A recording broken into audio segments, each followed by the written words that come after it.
Viewers and subscribers, you're welcome back again. Nigerians, if you are still in search of why the Nigerian security architecture, especially the police, had been completely incapable to a large extent protect Nigerians, Chidoka have given more in-depth insight from first-hand experience.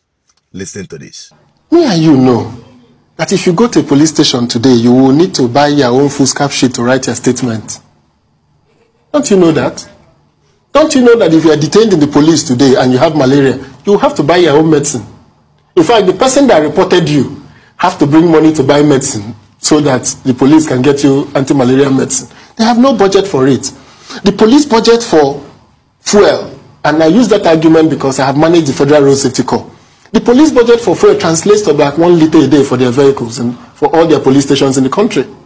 Yeah, you know that if you have a police orderly with you, given by the police, you have to give him money to buy bullets. That the police does not supply him bullets. Don't you know that Nigeria's elite are buying bullets for their police? That they're buying bulletproof vests for their police? All these police you see with Nigeria's elite are not getting any bullet from the police force. They are buying it. They know that there's a black market for bullets in Lagos, in Onitsha, in Enugu. There's a black market for police. The Nigerian state has no capacity. The capacity had been weakened over time. It's not a blame I put on just the APC. It is a capacity that has been weakened over time. One of the things I've always pointed out is, every time Nigerian says we have high recurrent expenditure, I said, no, we don't have high recurrent expenditure. We have high personnel expenditure. We hire high salaries. Because we hire people without the requisite money for the work that they're hired for to be done. So you hire 100 police officers and you put them in a police station and they have one vehicle. How is that going to happen? Don't you know that Nigerian police officers buy their own uniform? Are you not aware that Nigerian security officers use MTN modem for internet to send emails in the DSS, in NIA, that they're using modem, that they have no secure platform of communication? Don't you know that? Don't you know that the Federal Executive Council, that the memos that are written and typed in the office of the Cabinet Secretariat have no secured communication? They're sent at yahoo.com? Yes, go there now and check. I reported it about 3 times to President Jonathan when I was in office. I said, anytime I go to a meeting, everybody is presenting at Gmail, at Yahoo, at this. From security forces. Can you imagine? Count the number of VIPs in Nigeria and the police details or security details attached to them. All the VIPs in Nigeria, whether as appointed, whether as elected, whether as former this or former that, and the rest of them, or the elites who go about with security details. You can now understand how many that is left to guard Nigerians. And also the amount of money they use to service these security details. They're not hiring a private firm, security firm, to protect them, these VIPs. No, they're hiring public servants that is supposed to protect the general Nigerian people to themselves. And it feels okay.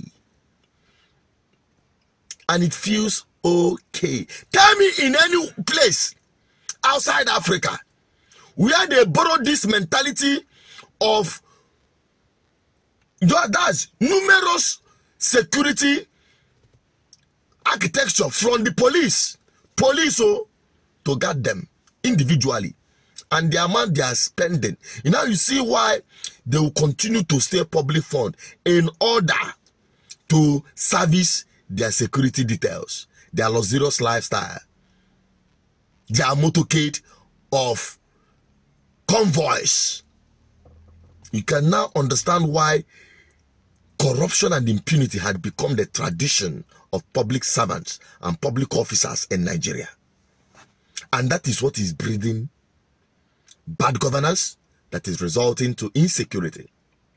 They have created and they try to protect themselves from the problem. Whereas you Nigerians will continue being victims of Nigeria. And at the same, you Nigerians will go and support them during the election. who they do who.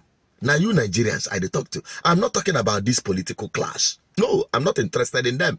My own is to open the eyes and thinking and change the mentality and attitude of Nigerian people towards politics and governance. Because play bad politics, allow yourself to be used during elections in any means whatsoever, you will be at the receiving end of the bad governance. Definitely. These politicians will never be victims of the bad governance they are inflicting on you. That is just an eye-opener. I'm an advocate for good governance, and I'll keep conscientizing you until you change your attitude. Because this backward attitude, this poverty mentality, this weaponization of poverty and hunger in Nigeria is doing so bad upon our people, and it must stop. And that is why I will continue. I will stop at nothing until we see a change of attitude among Nigerian people. What's your take on this?